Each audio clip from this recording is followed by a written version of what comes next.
Olá, minha gente, aqui é o Everton, estou trazendo uma nova dica terapêutica, está entrando no ar uma nova dica terapêutica. Dica terapêutica de 11 de agosto, 11 de agosto. Gente, olha, eu resolvi falar sobre o dilema do jovem. Por que que eu resolvi falar sobre isso? Eu resolvi falar sobre isso depois que um rapaz se suicidou, um rapaz de 16 anos, filho de uma cantora.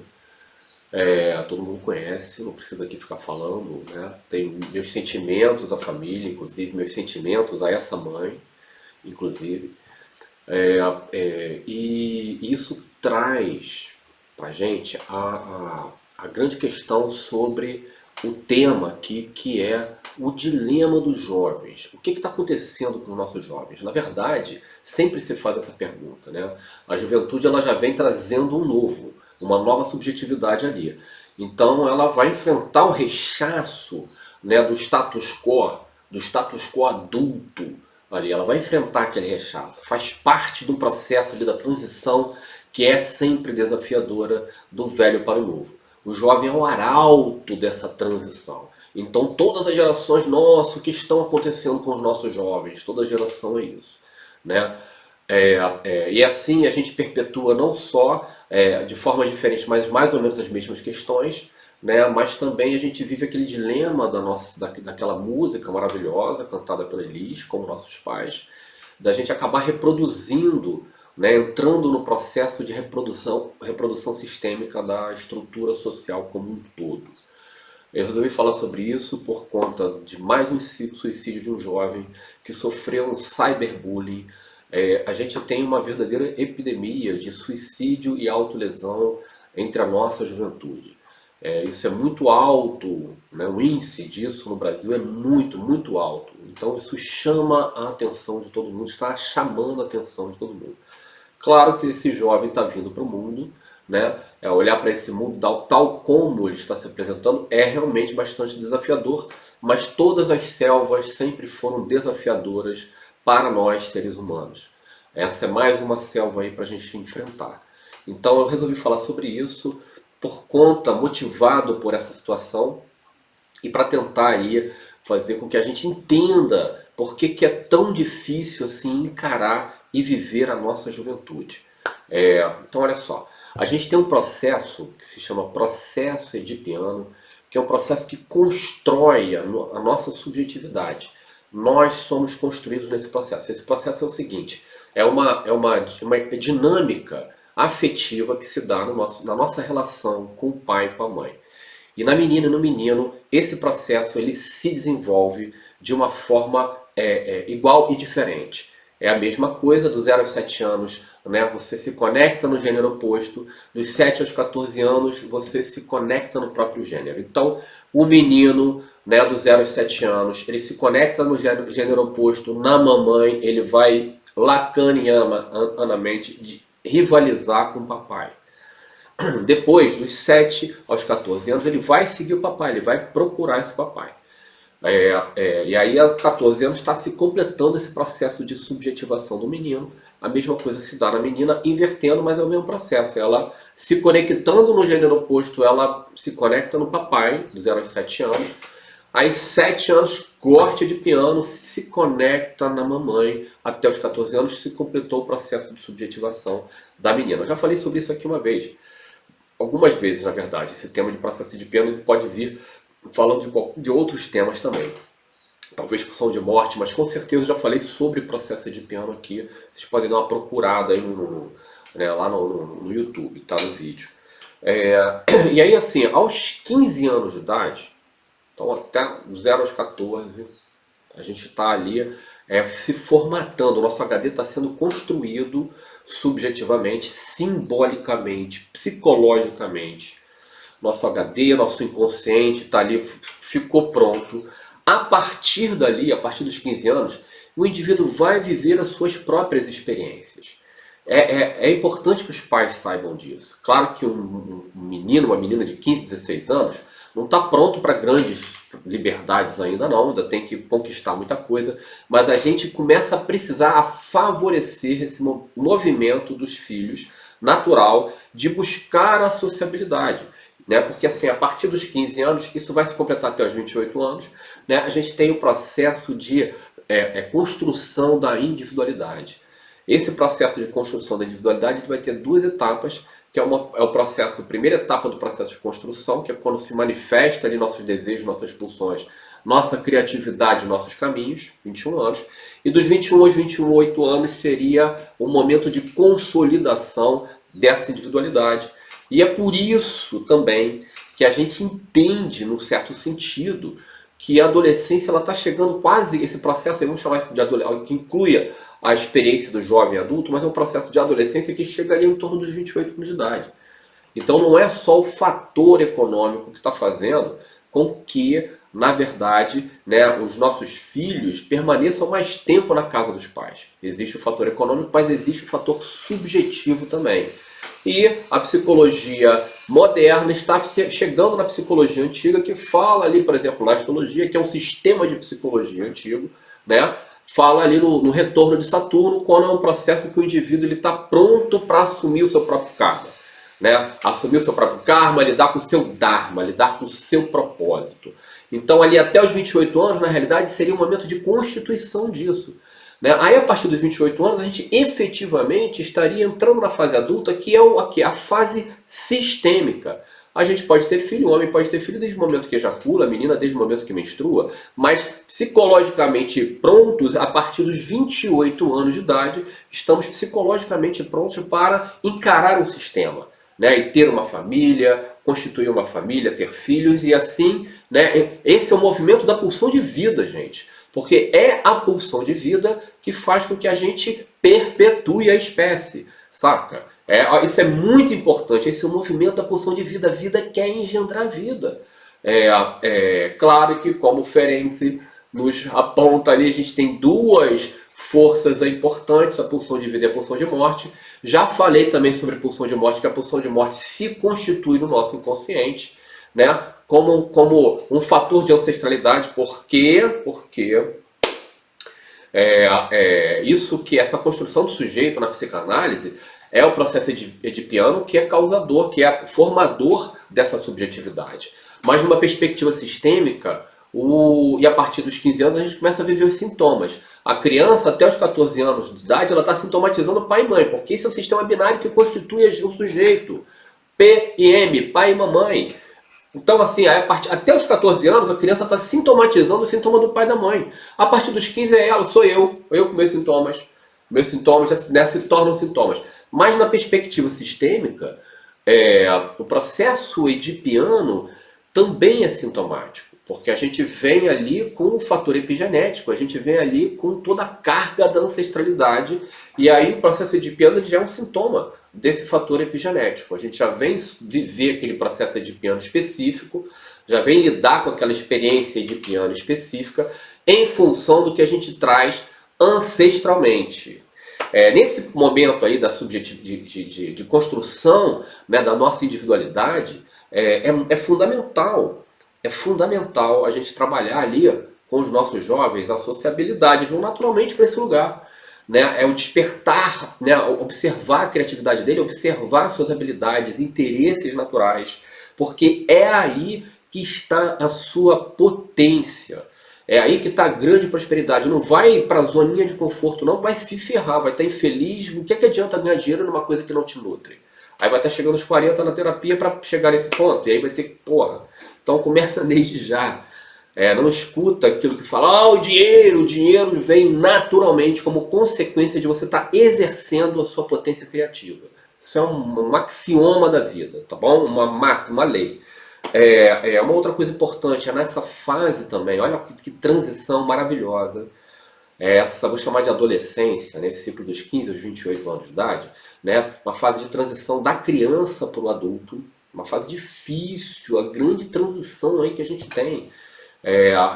Eu entendo que, né, essa é a grande transição que constitui o sujeito. E é mesmo, não é eu entendo, né? A psicologia entende. Eu vou explicar aqui para vocês por quê.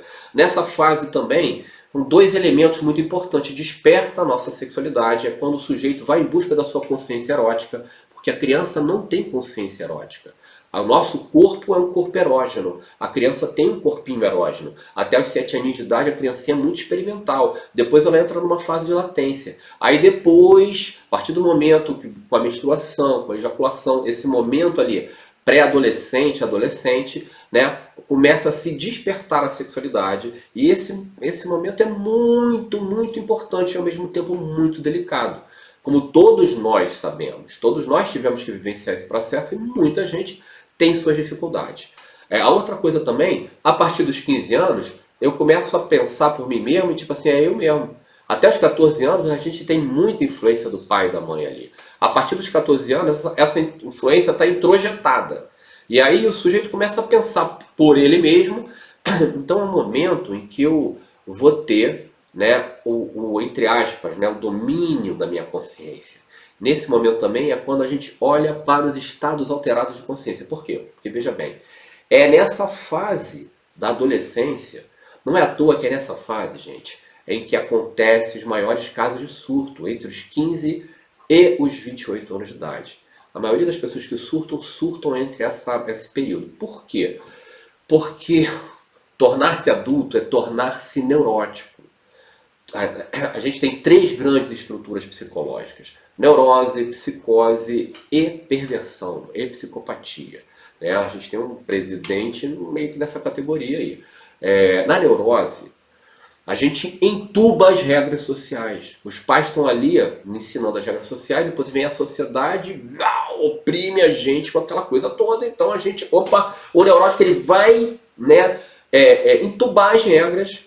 E aí, ele tem 3 vias, né? Porque isso é conflituoso a gente entubar as regras. Se você jogar esse conflito para a mente, né, você vai desenvolver uma neurose obsessiva-compulsiva. Isso tem a ver com questão paterna.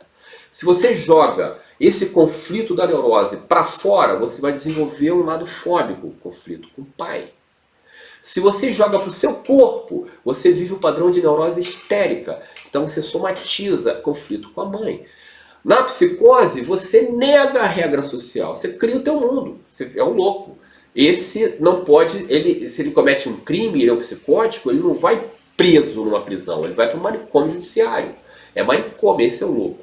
E o perverso é aquele que entende a regra, mas burla a regra, é o grande transgressor, é o grande manipulador. Então ele tem um transtorno de caráter crônico ali. Na psicologia se entende que a perversão não tem cura, é incurável. Então, para fugir dessas estruturas mais desafiadoras, tensas, difíceis, né, a gente tornar-se adulto é tornar-se neurótico. E a gente vai ter, dependendo de como foi constituída a minha relação subjetiva com meu pai e com a minha mãe, aonde eu tinha mais falta, porque a gente é constituído na falta, aí onde eu tinha mais falta é onde eu vou despertar os meus conflitos, padrão obsessivo compulsivo. No Brasil, a gente tem um padrão aí de abandono, ausência paterna.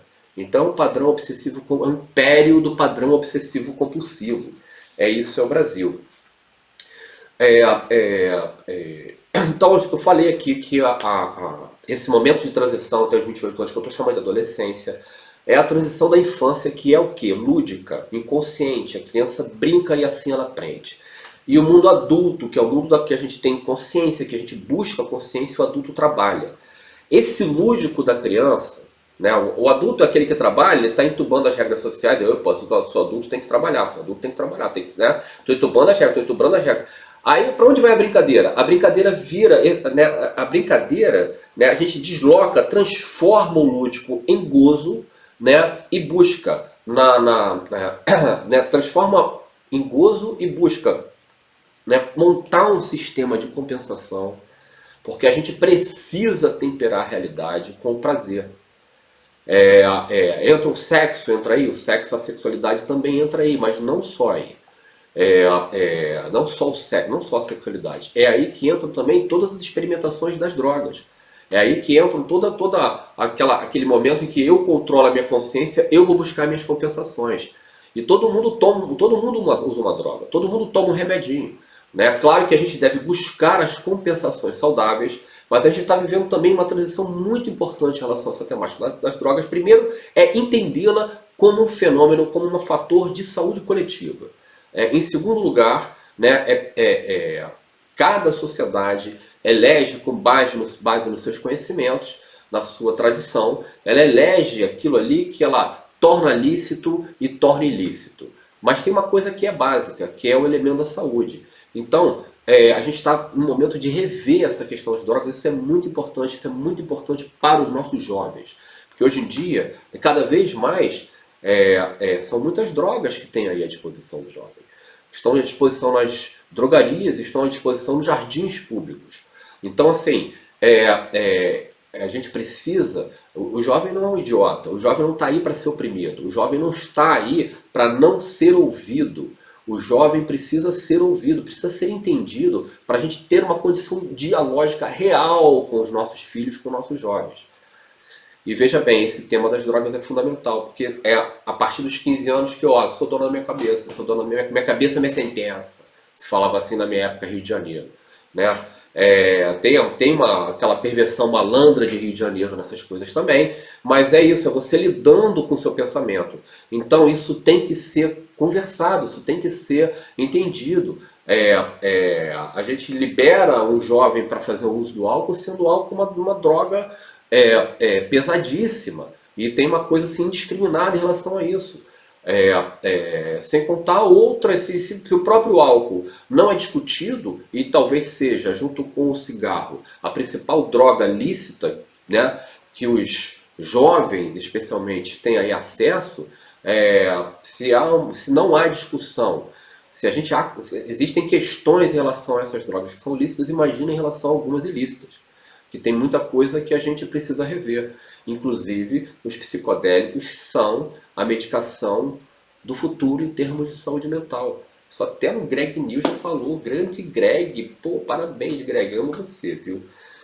Isso tem a ver com a realidade é aquilo, é o que nos faz neuróticos. Se você se der bem, tu vai ser neurótico, amigo.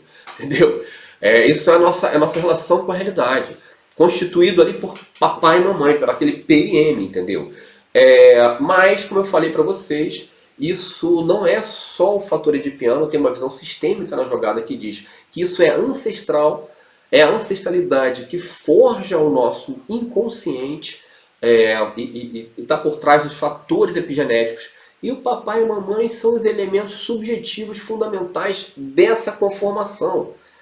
Então veja bem, o jovem precisa ter a condição de liberdade de viver a construção, né, a construção de verdade da sua individualidade. A gente permitindo a sociabilidade, uma sociabilidade saudável, né, olhando para os interesses que ele está despertando, que ali são os seus caminhos de potência, não se muda. E é o momento da experimentação, do prazer, né, que vai se traduzir ali na coisa da sexualidade e na coisa também do que eu quero ter prazer. Você toma um vinho, você toma uma cerveja, o outro fuma o outro faz não sei o que lá, entendeu? E a gente tem que ter uma dimensão um pouquinho mais inteligente, pautada no tema da saúde coletiva e não em termos de violência e criminalidade, porque essa é a visão fascista, ignorante, torpe, reducionista do processo. Vamos ouvir os nossos jovens. Eu quero finalizar falando uma coisa. A máxima de Hipócrates rir é o melhor remédio. Rir é o remédio universal da vida. A criança é lúdica, a gente brinca, a gente perde isso. E porque é importante perder, se tornar adulto, mas esse lúdico vira gozo. E a gente tem que conservar a alegria da nossa criança feliz. Isso aí a gente tem que conservar. A alegria é um caminho para o nosso equilíbrio, é uma potência, tá conectadinha com a nossa criatividade, é uma potência para a felicidade, é uma potência que cura todos os nossos males. Então, meus filhos, meus jovens queridos, todos vocês que estejam aí me ouvindo, eu falei meus filhos figurativamente, que eu tenho meu filho Gabriel, que tem 12 anos, é um pré-adolescente já. Amo muito meu filho, tive a oportunidade de lidar com alguns jovens também, vê-los em crescimento, encarando os principais desafios da vida aí. É muito difícil se tornar adulto, é muito difícil, é um processo de neurotização, gente. Não é mole não, e tem muita gente que não consegue surtar nessa fase mesmo, sabe? para a gente não surtar, e a gente está numa epidemia de autolesão, epidemia de suicídio entre os jovens, pelo amor de Deus, vamos olhar para isso. Precisamos dialogar com eles, né, em termos, né, com uma consciência de saúde pública, de saúde coletiva. Né? Não podemos mais oprimir e punir os nossos jovens, né, em cima de visões reacionárias que não são calcadas no conhecimento da vida, no conhecimento humano. Então a última mensagem é essa: a alegria é o caminho, junto com a criatividade. Segue a sua alegria, segue a sua criatividade, que aí está a sua potência, que vai fazer com que você se torne uma grande mulher, um grande homem, independente das questões e das opções de sexualidade, que são opções subjetivas e que ninguém tem nada a ver com isso. Cada um é do jeito que é, e quem reprime isso é que está tomando Rivotril e remedinho aí de uma forma equivocada, lidando com a vida de uma forma equivocada. Então, espero ter contribuído aí, trazido o tema para a gente pensar juntos, né, construir ele juntos e trazer aqui a minha contribuição. É isso, minha gente, muito obrigado. Quarta-feira tem mais aqui um papo aqui na Dica Terapêutica. Um grande beijo a todos, muito obrigado.